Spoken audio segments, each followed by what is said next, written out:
והוא איש של רעיונות עמוקים, של עומק של מחשבה ועומק תיאורטי, והרבה רעיונות חדשים ומרגשים. ובשנים האחרונות הוא מתעסק במקום של הגבר, בעצם בהחזרה של הגבריות לחדר הטיפולים, אחרי שנות שלטון אם רבות. קבלו אותו, אז הוא ידבר היום. שלום לכולם, מאוד שמח ונרגש להיות פה היום. אני קצת אאלץ לקלקל אבל את החגיגה, כי אני אתחיל בזה ששנת 2017 לא הייתה עד כה שנה כל כך טובה למטפלים גברים. פרופסור חנוך ירושלמי, שחטא לכאורה בעבירות אתיות ופליליות קשות ומכאיבות, ערער את התדמית השברירית ממילא שישנה לבעלי כרומוזום Y שבחרו לעסוק במקצוע טיפולי. השד המגדרי יצא שוב מהבקבוק, וברחבי הרשתות החברתיות נתקלתי באמירות מקולגות, נשות מקצוע, שקראו לנשים להיות מטופלות אצל בנות מינן בלבד, שהתריעו מפני העיסוק במיניות בחדר הטיפול, שהזהירו כי כל הבוחרת לשים את עצמה בחדר סגור עם מטפל זכר, שמה את נפשה על קרן הצבי. לדעתי אמירות כאלו לא מהוות בעיה רק לגברים העוסקים במקצוע, אלא גם למטפלות. הן חלק מתהליך בעייתי, אליו אתייחס היום, של דחיקת האספקטים הגבריים מחדר הטיפול, באופן שמדלדל את כוחנו לעשות שינוי חיובי בחייהם של מטופלים ומטופלות.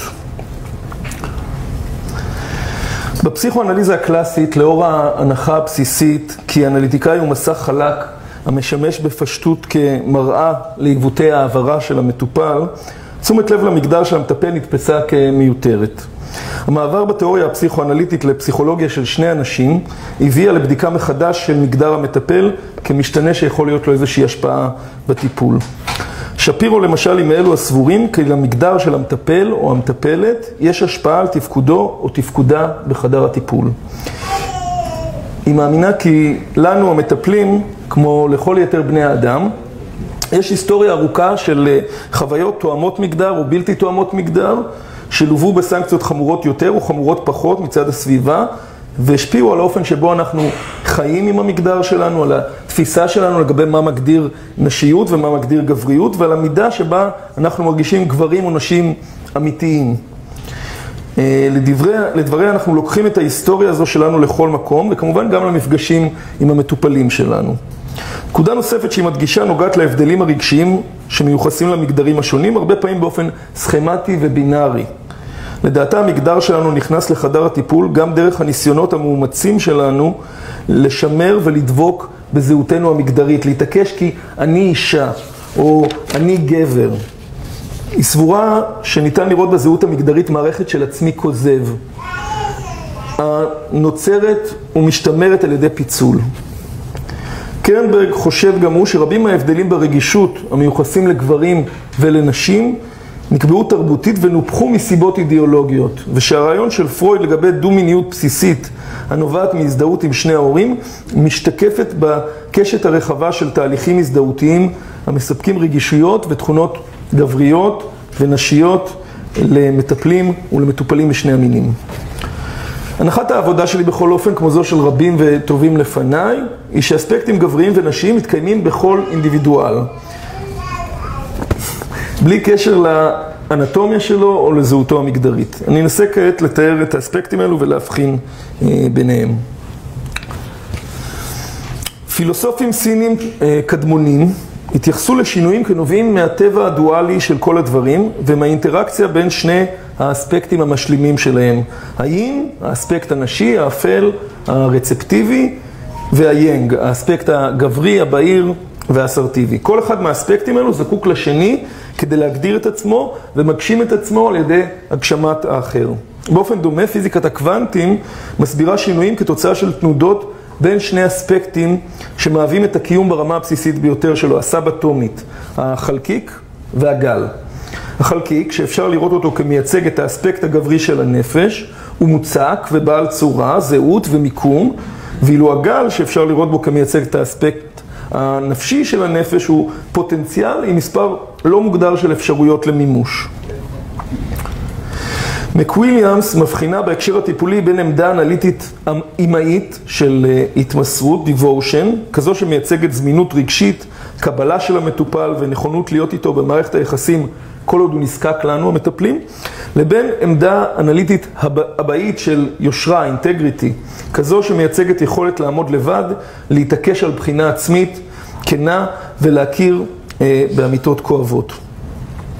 אומנות הפסיכואנליזה מבחינתה היא לדעת באופן אינטואיטיבי מתי לבטא עמדה אימהית ומתי לבטא עמדה הבאית, כאשר הטון בו ניתנים הפירושים והנוסח בו הם מועברים, וגם הייתי מוסיף האינטונציה ושפת הגוף שמלווים אותם, אלו קובעים במידה רבה כיצד תתפס עמדת המטפל. למשל, אם ניקח התייחסות למשאלה רגרסיבית, אנחנו יכולים לנסח אותה באופן הבאי כנראה מהאסוציאציות שלך שאתה רוצה להיות התינוק שלי, או באופן אימהי יותר כאולי אתה מקווה שאוכל לדאוג לך באופן מלא כמו שאימא אוהבת מטפלת בתינוק. אז השפה והאינטונציה יכולה להיות מאוד משמעותית. הנאיטיקאים הבאים הם כאלה מדגישים בין היתר פירושים, קונפרונטציות ובדיקה שיטתית של הגנות, ואילו הנאיטיקאים אימהיים הם כאלה מדגישים החזקה, ביטויים של הבנה ועידוד אפקטיבי.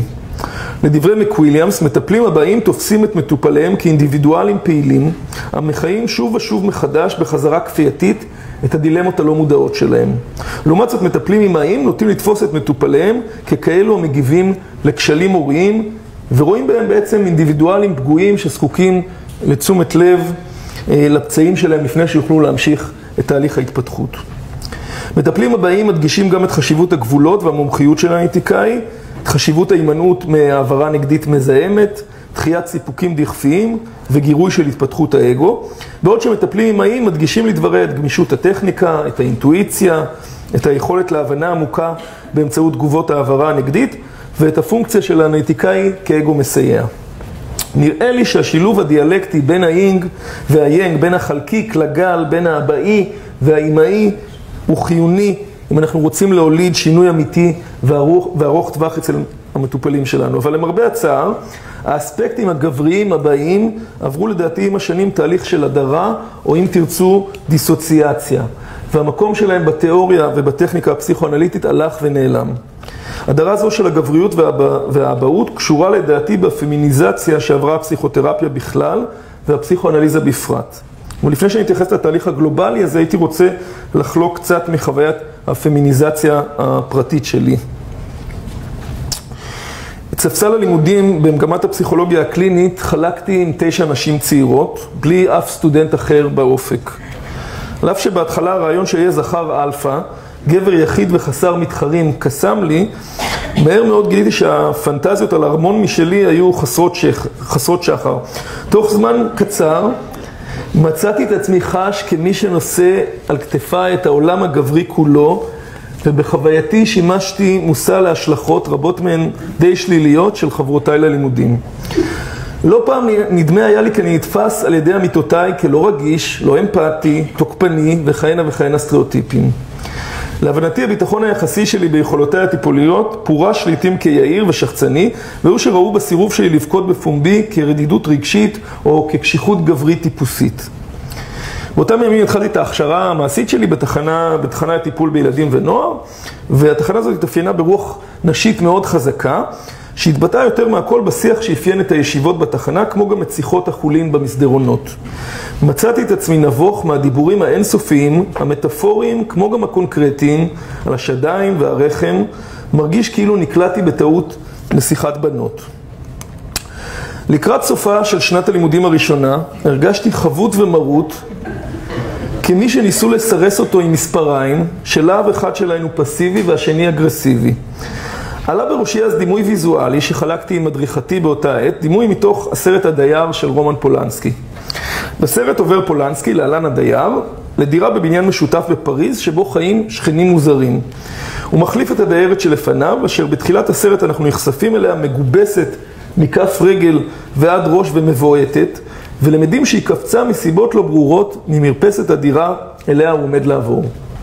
במהלך הסרט סובל הדייר מסדרה של התנכלויות מסתוריות מצד הדיירים השכנים, שנדמה כי הם עושים יד אחת כדי לגרום לו לאבד את שפיותו. בשיא הסרט, וזה הדימוי שחלקתי עם המדריכה שלי, נראה הדייר חובש פאה נשית, עוטה סמלה, מורח שפתון על שפתיו וקופץ ממרפסת הדירה אל מול השכנים המוחאים כפיים בעידוד ובשמחה. הטרנספורמציה הושלמה. עכשיו הוא זהה לדיירת הקודמת. אני מניח שהנמשל ברור לכם. אז עם השנים התחום של הפסיכותרפיה הפך להיות מאוכלס ברובו הגדול בנשים. גברים, מצער לומר, פשוט נטשו את התחום. אחד הגורמים לזה הוא הגורם הכלכלי. המקצוע הפך פחות מתגמל כלכלית. הרבה גברים פרשו מהמסלול הטיפולי לטובת מקצועות מכניסים יותר, לא מעט בגלל העובדה שעדיין גם בימינו מצופה מהם להיות המפרנסים הראשיים במשפחה. סיבה נוספת היא הירידה במעמד של מקצועות בריאות הנפש, ובפרט הפסיכולוגיה הקלינית, שהפכה להיות אחת מאוד הרבה מקצועות טיפוליים, רגשיים, פארה-רפואיים. אבל זה לא כל הסיפור. הדוולואציה של הגבריות הארכיטיפלית על ידי נשים בתוך ומחוץ לתחום בריאות הנפש מהווה לדעתי גורם משמעותי נוסף בנטישה של גברים את המקצוע. הייתי מוסיף לזה גם את השינויים בתיאוריה ובטכניקה שעבר התחום והפסיכואנליזה בפרט, אולי כתוצאה מאותה דוולואציה שאני מדבר עליה. פרוידנברגר מספר שרבים מהמטפלים הגברים בדורו, הוא החל את ההכשרה שלו ב-58, בחרו בהתחלה לעבוד עם המסגרת הפרוידיאנית. זאת מסגרת שמחזקת את התכונות המסורתיות שמיוחסות לגברים. יש ציפייה שהמטפל יתמקד בשיקוף של התחושות של המטופל בלבד, לא ייתן שום רמז לתחושות האישיות שלו, ייראה חזק וישמור על שתיקה, כן? מאוד מאצ'ו קלאסי כזה. עם השנים, בהתאם לרוח הזמן, בעקבות המהפכה הפמיניסטית שהתחוללה והשינויים חברתיים שעברה המשפחה ובאופן שמשקף אותם, עברה הפסיכואנליזה שינויים, והדגש בתפיסה הטיפולית הוסט ממה שיוסי טריאסט קורא חוק האב לחק האם. בהתאם לכך גם המטאפורות הקשורות בהתערבויות אנליטיות השתנו.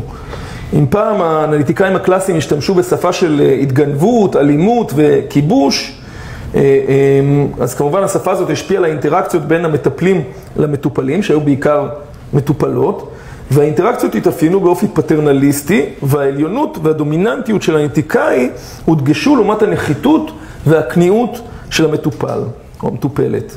מאז הרבה בזכות אסכולת יחסי האובייקט הבריטית השתנו כאמור המטאפורות הדומיננטיות, וכעת הטיפול מומשג פעמים רבות כמזין והפירושים כמספקים ומשביעים.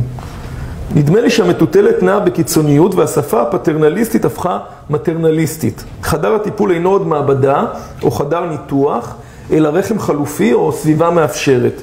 ומה שקורה בעברה נחשב לצורה של יחסי אם תינוק. יש הטוענים כפמיניזציה של המקצוע הטיפולי עלולה להביא פעמים רבות לאוריינטציה רכה מדי, פסיבית ותמיכתית, שבה גבולות ברורים ויציבים, הבחנה וקונפרונטציה חסרים באופן משמעותי. ונדמה לי שפעמים רבות במקום לשאוף לתסכול אופטימלי, אנחנו שואפים לסיפוק מקסימלי. כתוצאה מהשינויים בתיאוריה ובטכניקה של הטיפול הפסיכואנליטי, נדמה שקשה היום לכלול בדימוי הקולקטיבי שלנו, של פסיכותרפיה, עמדה גברית או הבאית שהיא חיובית, ישירה, מאשרת, אירוטית ואגרסיבית, באופן שהוא גם משחקי וגם חינוכי. איפה פוגשת הפמיניזציה של המקצוע את המטפל הגבר? להבנתי הרבה פעמים מעוררת קנאת רחם, רצון להיטמע ולהפוך לאחת מהבנות.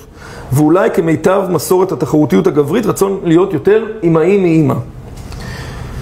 נדמה אם ככה שבעולם הטיפולי הזה שבו מחצו ערכים ותפיסות נשיות את האספקטים הגבריים, לא נותרה ברירה לגבר המעוניין להשתלב, להתקדם ולזכות להערכה, אלא לוותר בחדר הטיפול על מאפייניו הגבריים. המטפלים הגברים עלולים לנקוט באקטים רבים של סירוס עצמי כחלק מניסיון לשדר מסר מרגיע. אנחנו לא שייכים לקבוצה ההיא. אנחנו, בניגוד לכלל הגברים, ניחנו בתכונות מיוחדות שהופכות אותנו לראויים לטפל. נפנה כעת לנושא המרכזי השני שאני רוצה לעסוק בו, והוא חשיבות האספקטים הגבריים הבאים בפסיכואנליזה ובפסיכותרפיה הפסיכואנליטית. החשיבות של האב עבור הילדים שלו נשתכחה במשך שנים רבות והפכה אותו, לדברי בן ארי סמירה, לסמוי מעין. אנחנו נוטים לדבר הרבה על האם הטובה דייה, אבל מה לגבי האב הטוב דיו? אני רוצה לצטט את המילים האלמותיות של יהורם גאון, מהסדרה המיתולוגית קרובים קרובים. זה שאמא יש רק אחת, זה לא אומר שאבא יש כמו זבל. אמהות ואבות אינם זהים, וככל הנראה טוב שכך. ממצאים רבים מעידים כי אבות ואמהות מתנהגים באופן שונה עם הילדים, וילדים מנסים להפיק תגובות שונות מכל אחת מהדמויות ההוריות. אם לסכם את זה בקצרה, אמהות נוטות לשכך ולהרגיע, ואבות נוטים להמריץ ולגרות. ויתור על כל אחת מפונקציות הוריות אלו עלול להיות הרי אסון. מקוויליאמס מדגישה שאמפתיה היא לא מילה נרדפת לאמהיות, כי בניגוד להנחה הרווחת, גם העמדה הטיפולית האבאית היא עמדה אמפתית. באותה מידה, אף אחת מהעמדות, האבאית או האמהית, איננה אמפתית אם היא מפספסת את הצורך הנוכחי של המטופל. כשטיפול נכשל, הרבה פעמים הדבר נובע מזה שהמטפל נחווה כאבאי באופן בלתי פרופורציונלי ובלתי אמפתי, או להפך, כאמאי באופן בלתי פרופורציונלי ובלתי אמפתי. אני רוצה להציע שבניסיונות הקדחתניים שלנו להיות אם טובה דייה, אנחנו מסתכנים בזה שנותיר את המטופלים שלנו עם אב מת. אב נעדר רגשית, חלש וחסר. בלנק ביקר מטפלים שמאמינים שמרק עוף הוא התרופה לכל כשל התפתחותי. ואכן השד הטוב אותו אנו מגישים בהתלהבות למטופלנו עלול לחנוק. החלב החמים שאנחנו מנסים להשקות אותם בו עלול להחניץ. ביטויי אכזבה של מטופלים ממטפלים ומטפלות אמהיים מדי כוללים אמירות כמו הוא לעולם לא דחף אותי, תמיד לקחה את הצד שלי, הוא מעולם לא התאמת איתי בנוגע לשום דבר. רוצה לתת דוגמה מהספרות היפה לאכזבה מאמהיות יתר של המטפל. זה מתוך סיפור שנקרא נאון ותיק וטוב של דיוויד פוסטר וואלאס. בסיפור הזה ניל, שהוא צעיר בשנות ה-20 שלו, פונה לטיפול אצל אנליטיקאי, משום שהוא מרגיש שהוא חי כל החיים כמתחזה, וקשה לו להפסיק את ההתחזות הזאת. האנליטיקאי, אדם, אני מצטט, גדול ורך, עם התנהלות נעימה כזאת בלתי פורמלית, מצטייר בעיני ניל כאדם חביב, אך חסר תועלת עבורו. הניסיון שלו להוכיח לניל שלמעשה הוא אינו מתחזה מוחלט כפי שהוא מאמין, משום שהוא הודה בפניו בכך שהוא מתחזה, מביא אותו לכדי ייאוש. הייתה לי קצת תקווה שמה שהוא יגיד יהיה חד וחריף יותר ממה שציפיתי, הוא מספר. אבל לא השליתי את עצמי שהאנליטיקאי בעל תובנה או עוצמת אש מספיקות למצוא דרך שתעזור לי באמת. האנליטיקאי התגלה כמי שיכולתי לאכול בלי מלח, במובן זה שיכולתי ליצור דעות או רשמים על אודותיי ככל העולה על רוחי. וניל מגיע למסקנה כי אותו אנליטיקאי שחסרה לו היכולת לעמוד מולו בתקיפות ולחשוף את חוסר האותנטיות שלו, שהיה עושה הצגה של שבחים על כך שאני מסוגל לחשוף את מה שנראה לי כדוגמאות מבישות או מתחזות, ואמר שזה מוכיח שאני מסוגל להיות כן הרבה יותר ממה שאני. הוא מגיע למסקנה שהמטפל הזה סובל מחוסר ביטחון לגבי גבריותו. מגווייר מציינת שהיא נתקלה במטפלים גברים שלא הצליחו לקלוט שהמטופלים שלהם חווים אותם כאבות או כדודים או כאחים, בגלל שהם עבדו עם תיאוריות, מה שנקרא ממוקדות אם, ותפסו את עצמם כנשיים או אמהיים באופן סטריאוטיפי. אבל גם כאשר המטפל מצליח לזהות התהוות של העברה האבאית, ייתכנו שיבושים לא קלים בדרך. רגשות של אהבה וכמיהה לאב, כפי שבוטאו על ידי מטופלים גברים בפסיכותרפיה, פורשו באופן מסורתי כבעלי פונקציה הגנתית בעיקר. כלומר, איזשהו ניסיון להדוף תחושות לא נעימות שקשורות במשאלות לרצח אב וחרדת סירוס. בהתייחסותו לרגשות החמים וההורגים לאב המוקדם כהגנה בפני רגשות תחרותיים והרסניים, המטפל עלול להקשות על המטופל להתמודד באופן מועיל עם הרגשות המעורבים כלפי אביו. במילים אחרות, הכישלון לזהות את החשיבות של האב הקדם אדיפלי מביא לכך שהסינתזה החשובה בין רגש שלילי וחיובי כלפיו הופכת להיות הרבה יותר קשה להשגה. עוד סכנה פוטנציאלית בדיאדות שבהן המטפל והמטופל שניהם גברים, זה שהקשר האדיפלי בין האב לבין הבן יבולבל עם אלמנטים הומואירוטיים, והצורך של הבן להאדרה, לאידיאליזציה של האב ולהזדהות איתו, צורך שמקדים את השלב האדיפלי, בעצם יטושטש. אבל דיברנו הרבה על מטפלים גברים, אני רוצה לפנות גם למטפלות שבקהל, כי בכל זאת הגעתן וזה יפה וזה חשוב. אז בואו נדבר קצת על הקושי של המטפלת. זה נראה שיש הסכמה רחבה על זה שהמטפלת צריכה להזמין את האב ואת הפלוס לחדר הטיפול, ולשם כך היא צריכה להיות ערה לאב המופנם שבתוכה. ההשקפה הזו מבוססת על האמונה כי יכולת הקליטה של המטפלת את צורכי האבהות של מטופליה תלויה בהפנמות ובהזדהויות האבהיות שלה עצמה. אף על פי כן, רוב הכותבים מאמינים שלמטפלות יש קושי לעורר ולנתח העברה אבהית אצל מטופלים גברים. מגווייר קושרת את הקושי הזה לרוח הזמן שנושבת בתיאוריה הפסיכואנליטית, והיא טוענת שהסתמכות יתר על תיאוריות שמדגישות את הכוח של האם בילדות הקדם-אדיפלית עלולה להוביל להזנחה של העברה אבהית ולפירוש שגוי של אספקטים אגרסיביים או סמכותיים של האב כמתקשרים לאם פלית מסרסת. 5 דקות. אוקיי. היא מאמינה שכאשר מטופלים גברים מתחילים לראות במטפלת שלהם תכונות שאותן הם מקשרים דווקא לאבות ולגברים, הם פתאום מבינים בהקלה שהם יכולים להתגמש מגדרית. אוקיי? שהם יכולים להראות כל מיני תשוקות ואספקטים שלהם שלפני כן נתפסו על ידם כנשיים. הסבר אפשרי אחר, שאני אתייחס אליו בקצרה, לקושי של נשים, הוא שהרבה פעמים חסר להם מודלים להזדהות גברית. לא יהיו להם מספיק גברים טובים, איכותיים, שהם היו איתם בקשר טוב, רציף ומשמעותי כדי לפתח איזושהי הזדהות כזאת. בכל אופן, העניין הוא שיש לנו כל מיני טבואים ואיסורים חברתיים, אוקיי? שמביאים נשים הרבה פעמים לדכא תכונות שנחשבות גבריות, על מנת להתאים את עצמן לסטריאוטיפ המגדרי. אז הרבה פעמים הן נוטות לדכא את הידע והסמכות שלהן, נמנעות יותר ממטפלים מהסכנות שבשנאה בעברה הנגדית, מתקשות להבחין בין כעס בריא לבין שנאה ונמנעות משניהם. כמובן כל האספקט של מיניות עלול לעבור איזושהי דיסוציאציה גם בגלל כל המשמעויות התרבותיות. אוקיי, עכשיו הזכרתי את הבעיות האלו בהקשר לנשים, אני חושב, או נשים מטפלות, אני חושב שכל אותן בעיות יכולות להיות גם רלוונטיות למטפלים גברים. בגלל הדיסוציאציה שעברה הגבריות בעולם הפסיכואנליטי. למרות שנדמה שבאופן כללי גברים מרגישים יחסית בנוח עם האירוטיות שלהם, עם סמכות ועם תוקפנות, לדעתי באקלים הטיפולי הנוכחי, האספקטים האלו הם על גבול הטבו. מה גם שהם עשויים להתאפס כמסוכנים יותר כשהם באים לידי ביטוי אצל מטפל גבר. העברתי באחת הסדנאות לאנשי מקצוע, ככה על גבריות בחדר הטיפול, ואחד המשתתפים, פסיכולוג מנוסה ומוערך, הוא סיפר שכשהורים שולחים אליו את הבת הקטנה שלהם לטיפול, הוא הרבה פעמים שואל את עצמו אם הם שפויים. כאילו, איך זה יכול להיות שבעולם כזה שיש כל כך הרבה התעללויות ואונסים, דברים כאלה, הורים יכולים לשלוח אליו ילדה לטיפול. אז נדמה שגם מטפלים גברים עלולים ליפול בעצמם למלכודת החשדנות, שפוסלת מראש אפשרות של זכרים להיות דמויות מיטיבות. מתקרב לסיום, לא לדאוג.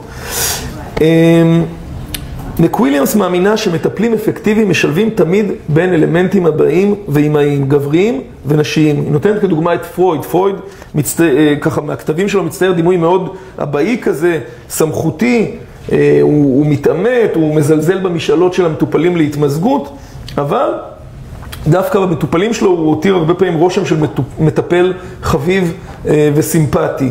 מהצד השני אפשר למצוא את וויניקוט וקו, תיאורטיקאים שהדגישו את הפונקציות האימהיות של המטפל, ובכל זאת ידעו מתי להפגין אהבה קשוחה. כן, יש את הסיפור של וויניקוט, על איך הוא מסלק ילד שחסה בבית שלו, הוא מסלק אותו מחוץ לבית בכל פעם שההתנהגות שלו הופכת להיות פרועה מדי, וגם אומר לו שהוא שונא אותו, שההתנהגות הזאת גרמה לו לשנוא אותו. ויש לנו את התיאור של קוט על איך הוא סיפר למטופל חסר אחריות שנהג במהירות מופרזת לפגישה איתו, הוא אמר לו אני הולך להעניק לך את הפרשנות העמוקה ביותר שקיבלת בחייך, ואז הודיע לו שהוא אידיוט מושלם. אוקיי, אז גם המטפלים, הלכאורה האימהיים האלו, ידעו להפגין גבריות כשהיה צריך. אוגדן טוען כי כאשר יש לבחור בין האם לאב, בין הזדהות כזכר וכנקבה, אדם הופך להיות לא זכר ולא נקבה. ומוסיף כי ניסיון לעשות את הבחירה הכואבת של הריגת האם או הריגת האב, מוביל לבניית פסוידו-זהות. אבל כמה חופש מרגישים מטפלים כיום לשלב בין האספקטים הגבריים לנשיים שלהם. כאשר דפוס מסוים של יחסים הופך טבעי, עבור הדיאדה הטיפולית, דפוסים אחרים של יחסים עוברים לרקע ומרגישים פחות קלים או טבעיים לייצור בסביבת הטיפול. יש צורך להשקיע מאמץ בכדי לעודד את מה שסטרן מכנה חופש התייחסותי. ההרצאה הזאת היא ניסיון לעודד השקעה כזו על מנת לאפשר ליחסים הטיפוליים לחרוג מעבר לדפוס המקובע של יחסי אם תינוק. לעניות דעתי הסחף בעולם הפסיכואנליטי אל עבר אימהות טובה מדי, כזו שמעיינת את האב ומסרסת את הגבריות, אולי כאנטיתזה לתקופה בה האבהות הסמכותנית מחצה ומחקה את האימהיות מהטיפול הפסיכואנליטי, הוא ניכר. יש בסחף זה כדי לגבות מחיר כואב, הן ממטופלנו והן מאיתנו מטפלים ומטפלות כאחד. נדמה לי שסיבה מרכזית, גם אם לא בלעדית, לביקוש ההולך וגובר לגישה הטיפולית הקוגניטיבית התנהגותית או לקואוצ'ינג, זה רעב לפונקציות הבאיות, לטיפול אקטיבי, מכוון מטרה, תקיף ומלא ביטחון, פונקציות שכמעט ונכחדו מהטיפול הפסיכואנליטי בזמננו. ידידי הפסיכולוג יוסי דיאמנט הציע לאחרונה את המונח היפה מיכל פאלי. מתייחס לאפשרות לסוג אחר של הכלה. כזו שאינה מבוססת רחם, אך אינה פחות חשובה. אני מאמין שהגיעה העת לסינתזה. האם לא ייתכנו החזקה והכלה הבאים, קונפרונטציה ופירוש אימהיים? האם נמר וגדיה לא יכולים לרבוץ יחד על הקורסה? עכשיו הזמן לטרוף את הקלפים. הכדור, חברים וחברות, במגרש שלנו. תודה רבה.